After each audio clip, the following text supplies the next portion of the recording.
I suppose every one of us already has or will have asked oneself the following question: does law matter? Right? Or at least, if you want to be optimistic about it, how much does law matter?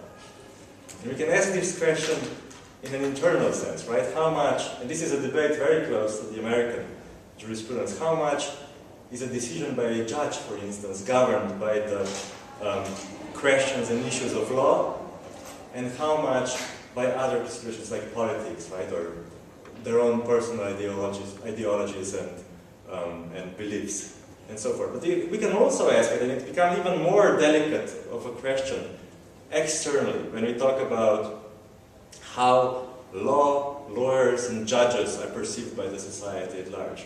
Right? How much does it matter in the real world? And it's particularly important and crucial to ask this when it's faced with either a strong political or a strong economic or a strong real-life power and interest which may want to contravene the interests, the ambitions, the goals of law. And it's yet again more delicate when it's to deal with a fragile issue like the environment that has no strong supporters, right? It has no one initially, inherently backing it up with their own sets of interests. And today, we have a person among us in this select audience, that will try to give us a few of those answers. Right? Aimee Christensen has been to the trenches, so to say. After her degree, she's a graduate of Stanford Law School. I believe one of the first jobs was with the Department of Energy of the US government. Thereupon, for some bizarre reason, she must have chosen to go to Baker McKenzie, which is the second largest law firm worldwide. Employs, I suppose, almost as many lawyers as have ever graduated from this law school, about 4,000 or so of them. And then carried on with different partners and clients in the world of big business, in the world of politics, etc. She advised the World Bank, she advises, and she still advises, I think. I'm happy to hear that the Homeland Security that we hear so many bad things about has a task force on sustainability, which she is a member of and advises them on that, Janet Napolitano.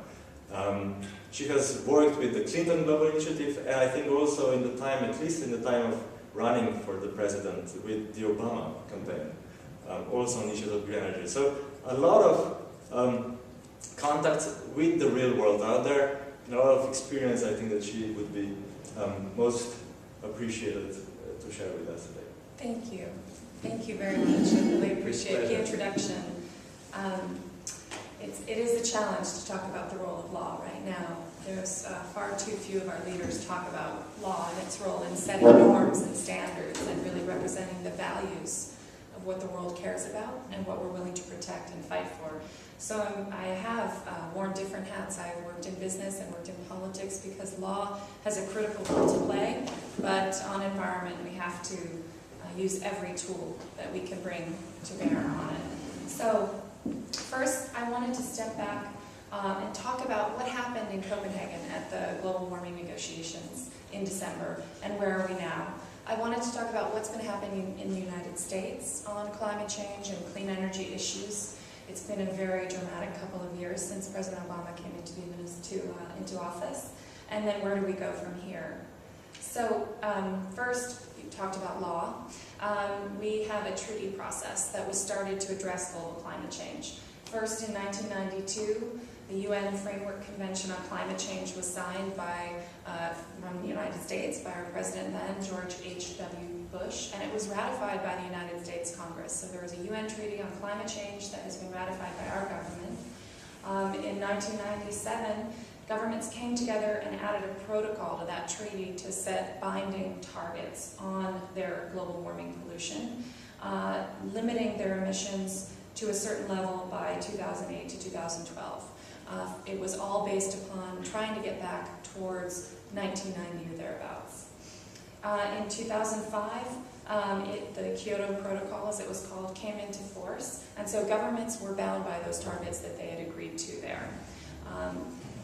And in 2007, in Bali, at the next negotiations of the UN Framework Convention on Climate Change, there was a roadmap laid out about how we would move forward, and that emerging economies who hadn't been part of the original targets, the original binding numbers to limit their emissions, would step forward and start taking their own measures to reduce greenhouse gas emissions. So it really strengthened it into a true global agreement that we were on a pathway not just for industrialized countries who had caused the vast majority of the pollution to date, but that newly industrializing countries like China and India and others would join in and also take steps, different steps, perhaps not quite binding targets, but take steps forward to address climate change. So I wanted to actually show you a couple of videos that should kind of set up the expectations for what was happening in Copenhagen. Because in Copenhagen, that was supposed to be the follow-on protocol to the Kyoto Protocol. Where were we going after that first set of targets? Where were countries like China and India going to go with their targets? What was the United States and other countries going to do next? There were a lot of expectations because the treaty said we had to agree on this new accord in Copenhagen in COP15 in December of last year. So let me just step out and go right here. I've already loaded it. Okay. Oh, sorry. Hold on. It's painted. Apologies, I hadn't made it before.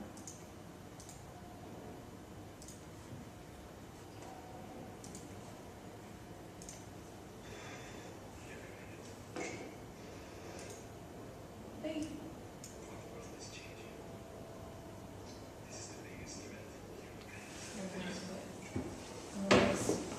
Let me stop it, you guys. How do I get it louder? Do you know?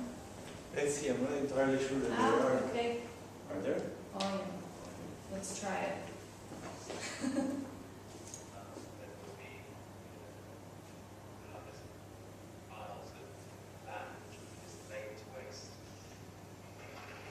Can you hear it? No.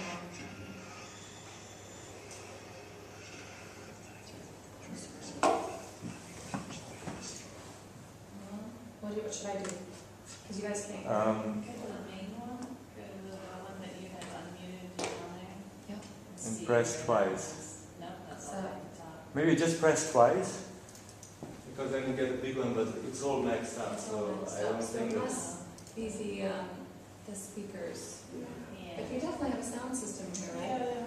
I don't think there is I don't see the speakers in the classroom. All right. Okay. We never use them because we have them for the amplifying of the I can- smartphones. Yeah, we can hear you. Okay. You can All sort right. of- We'll do it. Yeah. Thanks, guys. Front You row. can edit on that. Yes. Showing it.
This was a video that a group I was working with in Copenhagen